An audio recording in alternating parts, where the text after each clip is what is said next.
Today we will take a trip to the moon by wandering through a bamboo forest and whistling to ourselves. I'll explain. The poem we're reading today is called The Bamboo Grove, written by Wang Wei, one of the greatest poets who ever lived. He lived from 699 to 761 AD during the Tang Dynasty and is considered one of the Tang Dynasty's top 3 poets, along with Li Bai and Du Fu. I've done videos before on those guys, you can check them out. Now, Wang Wei is known for being a devout Buddhist. People were Buddhist during that time, but he was really Buddhist. He wasn't a monk though. So you'll see a lot of these spiritual themes in his work. So he actually, because he was such a devout Buddhist, got the nickname Shifu, which means poem Buddha. And this poem today, The Bamboo Grove Villa, was written later in his life. So Wang Wei was a government official, and around that time, later in his life, he started to avoid society and went into seclusion, seeking his spiritual path. Now, before we hit the poem, if you like what we're doing here at this channel, please like this video and subscribe. The title of this poem is Zhu Li Guǎn. Zhu is bamboo, Li means inside, and Guǎn means villa. So it's a little house in a bamboo forest. We've already got an image here, right? He's got a little cabin in a grove of thick bamboo, which means that he probably doesn't want anyone to know where he is. It's intentional. He's kind of hiding. All right, so let's get on to line 1. Line 1 reads, 独坐幽篁里. So this poem has a syllable structure of 2 plus 3. So we have one block of 2 characters, that's 1 point, and then another in the next line, another 3 characters, that's another idea. So the first 2, 独坐, 独 means alone, and 坐 means to sit. All right, pretty straightforward.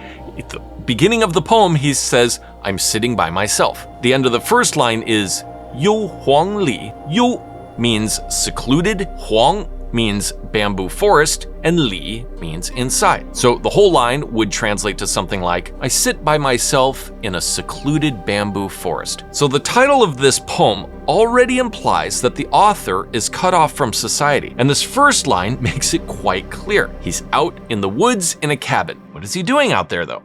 Let's look at line 2. 弹琴復長嘯. All right, so the first 2 characters, 彈琴, Tan means to play, and qin is a stringed instrument. All right, so back in those days, it might have been something like the guqin, which is a 7-stringed zither, right? So he's out there playing some sort of zither, something like that, some stringed instrument. I don't know, maybe he had a banjo, maybe he got one from somewhere, who knows? The end of the second line is 復長嘯. So fu is a little bit more of a complicated character.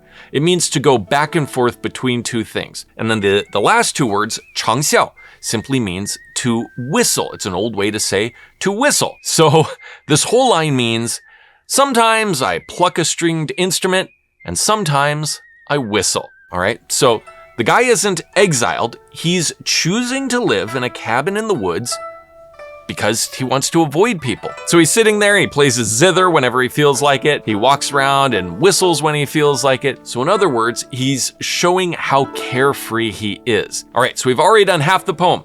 Third line, 深林人不知. 深林, 深 means deep, lin means forest, deep forest. Okay, deep in the forest, not too hard. 人不知, person, not know. So basically, people don't know. So you would translate this as, people don't know about this deep forest. Or maybe, since I'm in this deep forest, people don't know about me. The last line, 明月来相照. Ming means bright, yue means moon. So the bright moon, 来相照, means to come to shine light on someone. So 来 means to come, 相 means like back and forth between 2 people or between 2 things, and 照 means to illuminate, right? So here is where we see Wang Wei, how he likes to play with contrasts. In the first line, we have the poet sitting by himself in a dark, secluded grove. Now in the end, the poet has a friend, the bright moon that shines on him, right? So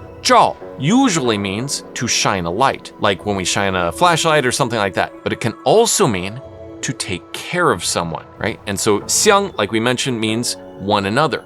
So 相照 means they light up one another. So the moon lights him up and he lights the moon up. Or could be understood as the moon takes care of him, and he takes care of the moon. So he has this very close relationship with the moon. So we started the poem with 独坐, sitting alone, and end with 相照, being lit up and taken care of by the moon.